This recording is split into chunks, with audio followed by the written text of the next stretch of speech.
नमो नारायण। राधे राधे। श्रीमद् भगवद्गीता के 9वें अध्याय के 14वें श्लोक में भगवान अर्जुन से कहते हैं कि हे अर्जुन, नित्य निरंतर लगे हुए मनुष्य जो दृढ़तापूर्वक लगे रहते हैं, प्रेम पूर्वक कीर्तन करते हैं, वे समझो मुझे निरंतर प्राप्त करते हो। कैसे करते हैं इसकी चर्चा करते हुए भगवान कहते हैं कि सततम कीर्तयन्तो मां यतन्तश्च दृढ़व्रता नमस्तन्तश्च मां भक्त्या नित्ययुक्ता उपासते। नमस्यन्तश्च मां भक्त्या नित्ययुक्ता उपासते। कहते भगवान कहते हैं कि नित्ययुक्ता नित्य निरंतर मुझ में लगे हुए मनुष्य दृढ़व्रती होकर लगनपूर्वक साधना में लगे हुए और प्रेम पूर्वक कीर्तन करते हुए तथा मुझे नमस्कार करते हुए निरंतर मेरी उपासना किया करते हैं। नित्ययुक्ता मात्र मनुष्य भगवान में ही नित्ययुक्त रह सकते हैं, हरदम लगे रह सकते हैं, सांसारिक भोगों संग्रह में नहीं। कारण कि समय समय पर भोगों से भी ग्लानि होती है और संग्रह से भी उपरति होती है, परंतु भगवान की प्राप्ति, भगवान की तरफ चलने का जो एक उद्देश्य बनता है, एक दृढ़ विचार होता है, उसमें कभी भी फर्क नहीं पड़ता। भगवान का अंश होने से जीव का भगवान के साथ अखंड संबंध है। मनुष्य जब तक उस संबंध को नहीं पहचानता तभी तक वह भगवान से विमुख रहता है, अपने को भगवान से अलग मानता है। परंतु जब वह भगवान के साथ अपने नित्य संबंध को पहचान लेता है तो फिर वह भगवान के सम्मुख हो जाता है, भगवान से अलग नहीं रह सकता और उसको भगवान के संबंध की विस्मृति नहीं होती। यही उसका नित्य युक्त रहना है। भगवान मनुष्य का भगवान के साथ मैं भगवान का हूँ और भगवान मेरे हैं, यह भाव जो है जो स्वयं का संबंध है, जागृत सप्त सुषुप्त इन तीनों अवस्था में एकांत में भजन ध्यान करते हुए अथवा सेवा रूप से संसार के सब काम करते हुए भी कभी खंडित नहीं होता, अटल रूप से बना रहता है। इसलिए मानस भगवान ने कहा है कि यह अभिमान जाई नहीं भोरे, हो मैं सेवक रघु पति पति मोरे। जैसे मनुष्य अपने को जिस माँ बाप का मान लेता है, सब काम करते हुए उसका मैं अमुक का लड़का हूँ, यह भाव सदा बना रहता है।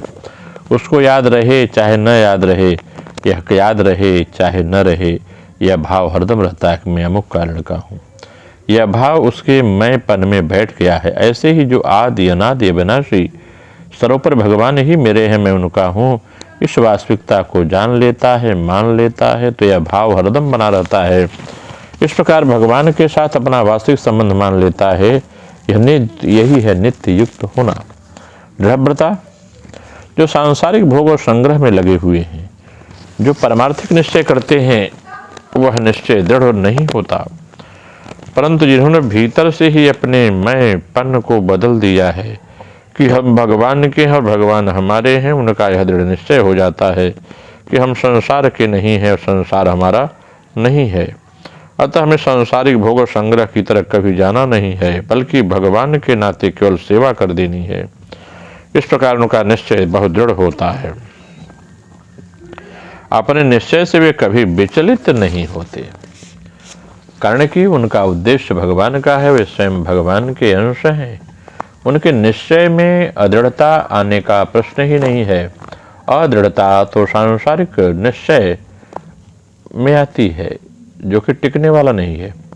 यतन्तस्य माने जैसे सांसारिक मनुष्य कुटुंब का पालन करते हैं तो ममता पूर्वक करते हैं, रुपए कमाते हैं तो लोभ पूर्वक कमाते हैं, ऐसे ही भगवान के भक्त भगवान प्राप्ति के लिए प्रयत्न करते हैं तो लगन पूर्वक ही करते हैं। उनके प्रयत्न सांसारिक दिखते हुए भी वास्तविक में सांसारिक नहीं होते, क्योंकि उनमें प्रयत्न मात्र का उद्देश्य भगवान का ही होता है।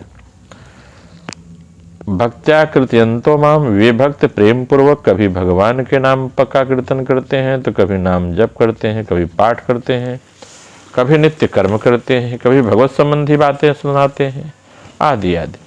वे जो कुछ वाणी संबंधी क्रियाएं करते हैं वह सब भगवान का स्तोत्र ही होता है। स्तोत्राणि सर्वाग्रह नमस्तस्यंच नमस्यन्तस्य वे भक्तिपूर्वक भगवान को नमस्कार करते हैं, उनके सद्गुण सदाचार आते हैं, उनके द्वारा भगवान के अनुकूल कोई चेष्टा होती है तो इस भाव के साथ भगवान को नमस्कार करते हैं कि हे नाथ, यह सब आपकी कृपा से हो रहा है। मेरा आपकी कृपा से सब काम हो रहा है, करते हो तुम कन्हैया मेरा नाम हो रहा है। ये भाव आता है, भगवान से नमस्कार करते हैं, आपकी कृपा से हो रहा है।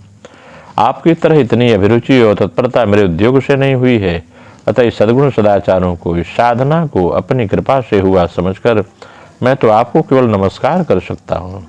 सत्यम मां उपासते, इस प्रकार मेरे अनन्य भक्त निरंतर मेरी उपासना करते हैं। निरंतर उपासना करने का तात्पर्य है कि वे कीर्तन, नमस्कार आदि के सिवाय जो भी खाना पीना, सोना, जागना, व्यापार करना, खेती करना, साधारण क्रियाएं करते हैं, उन सबको भी मेरे लिए करते हैं।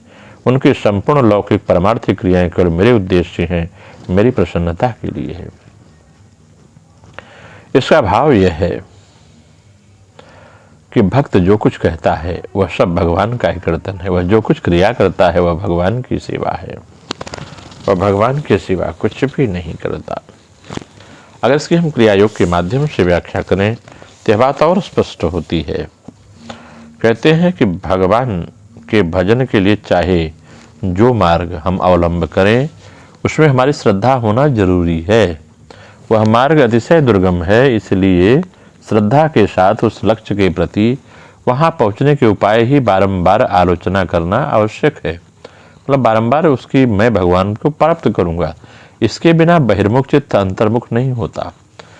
इसके लिए एक और जहां साधक को विक्षेप रहित होना पड़ता है, उसी प्रकार चित्त संयम के लिए दृढ़ व्रत का सहारा लेना पड़ता है। वाणी के द्वारा बारंबार भगवत चिंतन संबंधी चर्चा निश्चय ही बहुत अच्छी होती है, परंतु यह साधना बहिरंग है और इससे मन को अंतर्मुख करना कठिन होता है। इसलिए कुछ कुछ अंतरंग साधना भी आवश्यक है। भगवत चर्चा बारंबार करने के समान प्राणायाम के साथ अनुलोम विलोम में जो भुवन स्मरण होता है, उससे मन का बहिर्मुखी भाव और भी आसानी से निवारित हो जाता है। मतलब बहिर्मुख से अंतर्मुख की ओर जाता है व्यक्ति। मन अंतर्मुख होने पर ही निरुद्ध होता है और निरुद्ध चित्त में आत्म चैतन्य स्वरूप का साक्षात्कार होता है। इस अवस्था की प्राप्ति के लिए प्रणतः होना पड़ेगा। प्रकृति रूप में नत होना ही प्रणतः भाव है। प्रकृष्ट रूप से झुकना, यह है प्रणत भाव। मन को नत कहाँ किया जाए, कहाँ झुकाया जाए, कहीं आत्मा के सामने। इस प्रकार प्रणतः चित्त ही आत्मा के अवस्थापन करने में समर्थ होता है। उपासना का अर्थ उद्देश्य भी यही है कि उपमन समीप में आसमान धातु का अर्थ स्थापना, अपने को भगवान के पास स्थापित करना ही उपासना का लक्ष्य है। उपमन समीप स्थापना, भगवान के समीप स्थापित करना, यह है उपासना। इस प्रकार से प्रणत होने पर का उपाय है कि गुरु उपदिष्ट ओमकार की क्रिया, ओम अ उ म, ओमकार क्रिया, इस ओमकार क्रिया की साधना से हृदय ग्रंथि छिन्न हो जाती है, परम आकाश प्रकाशित होता है, प्राणवायु ऊर्ध अर्थात मस्तक में स्थिर होकर आत्मा आकाश में अटक जाती है। योगी लोग योगाभ्यास की धारणा के द्वारा कूटस्थ को भेद करके पुरुषोत्तम का ज्ञान प्राप्त करते हैं। क्रिया की परावस्था में ही ब्रह्म स्वरूप का अनुभव होता है, उसमें रहने पर ब्रह्म आत्मा की सारी शक्तियों का अनुभव होता है। इस प्रकार अनुभव होने पर प्रत्येक अनुभव में उसकी महिमा का कीर्तन होता है।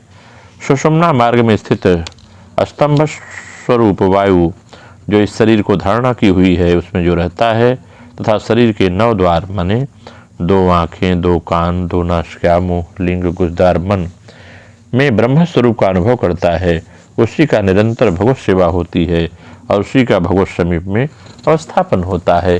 इस प्रकार ध्यान देकर जो क्रिया करता है उसके सभी मनोरथ पूर्ण होते हैं। नमो नारायण। राधे राधे।